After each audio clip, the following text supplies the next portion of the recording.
All right, let's talk about something that sounds, well, kind of intimidating, right? Export-import. It just sounds so complex, maybe even a little out of reach for most of us. But you know what?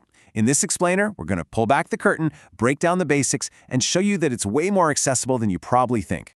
So be honest for a second. When you hear export business, what pops into your head? Are you thinking about needing a ton of money or that you have to be some giant corporation? Worried about all the risks? Yeah. If that's you, you're definitely not alone. Those are the big fears that stop so many great ideas dead in their tracks. But here's the plan. Today, we're going to tackle those doubts head on. We are going to swap all that fear for some solid facts and start building up some real confidence. Let's get into it. Okay, first things first. To get anywhere, we've got to start with the absolute basics. We need a solid foundation before we can build anything, right? So what are we even talking about when we say import and export? It's actually super simple. An import, that's just when you buy goods or services from another country and bring them into India. That's it. Think of it like, well, like international shopping, but for your business.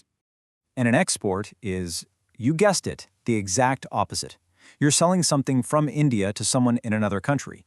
You're taking a local product and sending it out into the world. You're going global. Now here is the absolute key to understanding all of this. It all comes down to one little word, border. And I don't mean a state border, we're talking about the country's border. So if you move something from Chennai to Mumbai, that's just domestic trade, no big deal. But the moment you send it from Chennai to Singapore, boom, that's an export.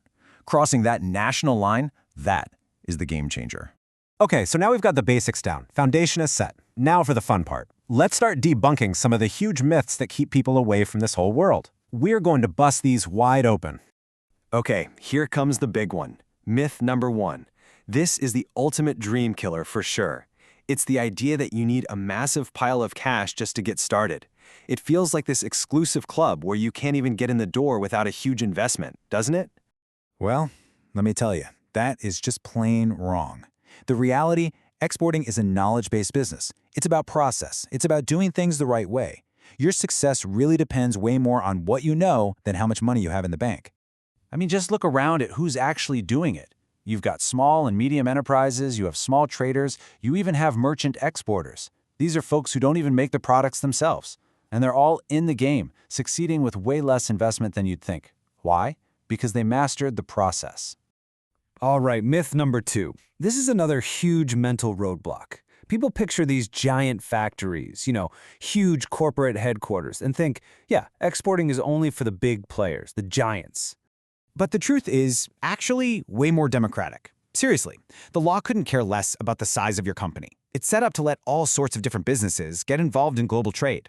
That means you, as an individual, can export. A simple one-person proprietorship? Yep, you can export. A small workshop or production unit? You can absolutely export. The door is legally wide open for so many more people than you'd ever guess. And then there's myth number 3, the middleman myth. The idea that you have to have some agent or broker to do everything for you. That without them, you're totally lost. And honestly, this one comes from being scared of how complex it all seems.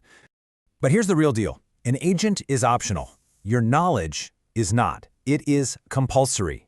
Think about it. If you just hand everything over to someone else, you're giving up control. You absolutely have to understand the process for yourself. That part is non-negotiable. So we've busted a few myths about just getting your foot in the door. But now, let's shift gears and talk about what success really looks like. Because believe me, there's one last huge misunderstanding we need to clear up. So many people, especially when they're starting out, think this. The goods are packed, the truck drives off, the ship leaves the port, and they breathe a sigh of relief and think, whew, done, I've made an export. It really feels like you've crossed the finish line. But this is the most important truth of all. Your export is not finished. It is not successful until the payment for it is sitting safely in your bank account. And I'm telling you, confusing shipping the goods with getting paid is probably the single biggest mistake that causes people to fail. So, how do you make sure you actually get paid? Well, you focus on the real pillars of success. It's not just about having a good product. It's about nailing the documentation, knowing the customs rules, setting up smart payment terms, and just having the discipline to do everything by the book. That's the real work. You see, this all boils down to your approach, your mindset. Trying to run an export business on luck or hope or emotion, it's just not going to work. You'll fail. Success comes from having a system, from having patience, and from having the discipline to follow that system every single time. Okay, we've covered a lot of ground here, from what these words even mean to what really makes an export business work. So if you remember only one thing from our chat today, please make it this. Exporting is not some get-rich-quick thing, and it is definitely not a monopoly for giant companies. It is a step-by-step, process-based business. And the coolest part? Once you start to understand that process, all that fear we talked about, it starts to fade away, and confidence steps in to take its place.